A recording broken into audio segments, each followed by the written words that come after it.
You're in the chair at the dealership, the good chair, the one with arms, in the little glass office where they keep the coffee that isn't for customers. You found the car 3 weeks ago.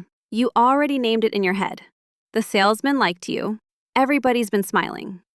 Then the finance manager sits down, asks for your license, types your name into a screen you can't see, and waits. And you watch his face. That's the whole transaction right there. Not the paperwork, his face. Because somewhere in a building you will never visit, a machine just finished doing math about you.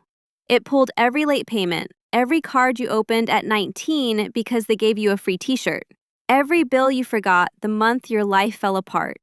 It compressed all of it, your discipline, your bad luck, your worst year, into one number between 300 and 850. He sees it, you don't. And his smile drops by about 10%. That 10% just cost you $4,000. Here's what nobody tells you. That number isn't measuring what you think it's measuring.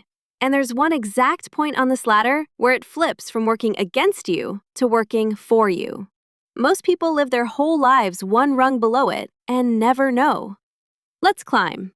6 rungs, 300 to 850. Same you the whole way up. Different number. Watch what each one actually buys. Level 1, 300. The floor.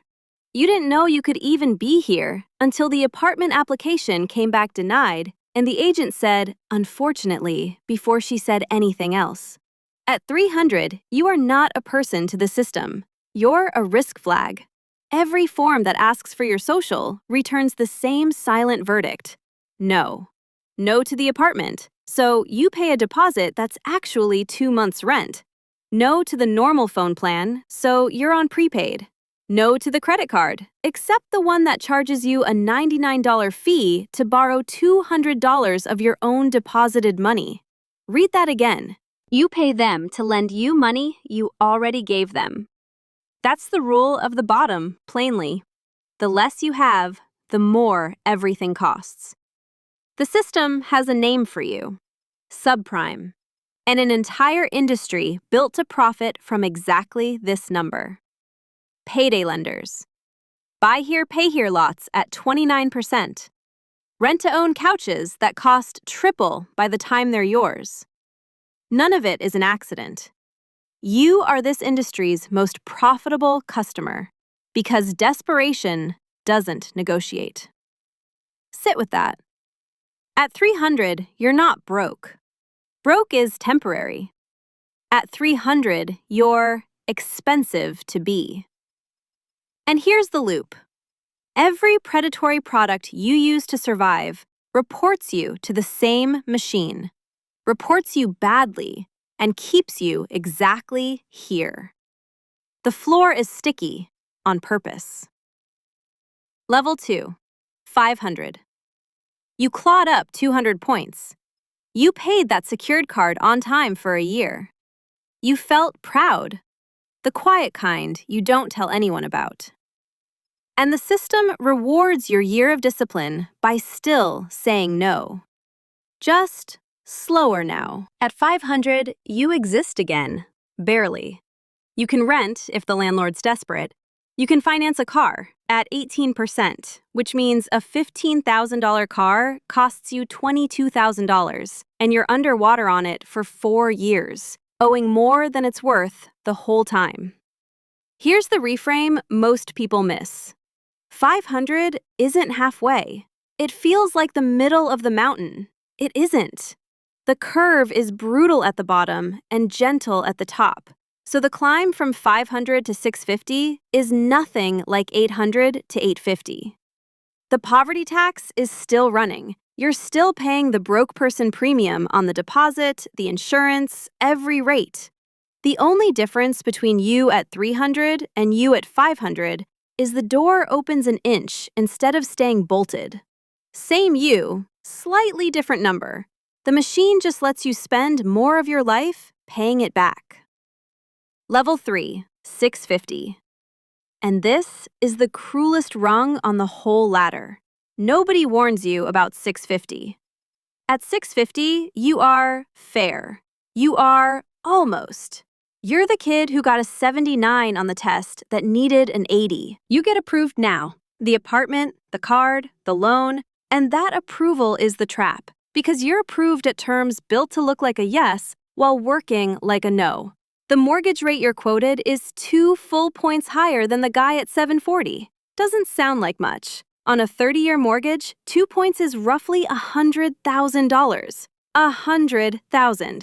Same house, same loan, same monthly struggle. Extracted from you slowly, invisibly, one payment at a time, over a 90-point gap on a number you don't control. And here's the hidden rule. Once you see it, you can't unsee it. This score was never measuring whether you're good with money. The person who pays cash, carries no debt, owes nothing? The system can't score them. They're invisible, risky. The excellent customer is the one who borrows constantly, pays interest forever, and never escapes. The score isn't measuring your virtue. It's measuring how reliably you make someone else money. At 650, you've proven you'll pay. So they let you in and charge you for the privilege of almost. Level 4, 720. The door opens. For real this time. And the strangest part is how quiet it is. No congratulations, no email, no moment. You apply for something one day, and the answer is just yes, at the good rate. And it's so smooth, you almost miss that the thing you fought 5 years for has arrived. This is the flip. This is the exact point where the number stops working against you and starts working for you. Below 720, you pay the system. At 720, the system starts paying you. Cash back, 0% intro offers, the rates in the ad that always said, for qualified buyers, when you never were, and now you are. You refinance the 18% car loan to 6%. The deposits stop. Your insurance drops. Because, and almost nobody knows this, insurers use a version of your score to set your premium. So the same number that gated your apartment was quietly inflating your car insurance this whole time too. At 720, you wake up, and for the first time, you're not doing math about money before you're fully awake.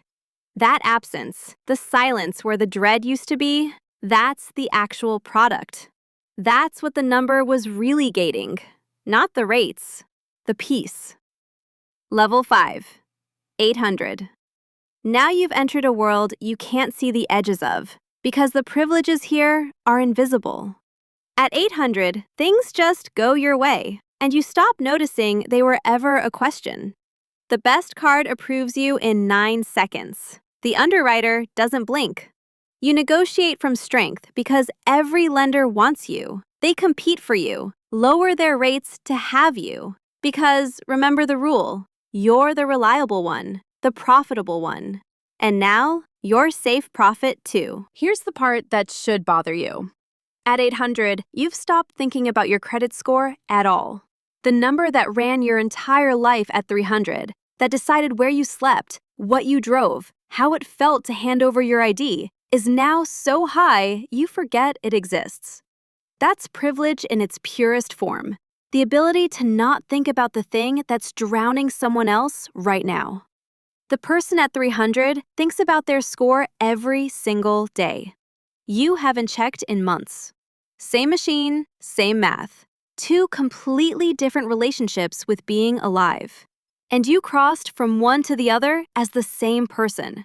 That's the part the system never wants you to notice. You didn't become more worthy. The number just moved. Level 6, 850.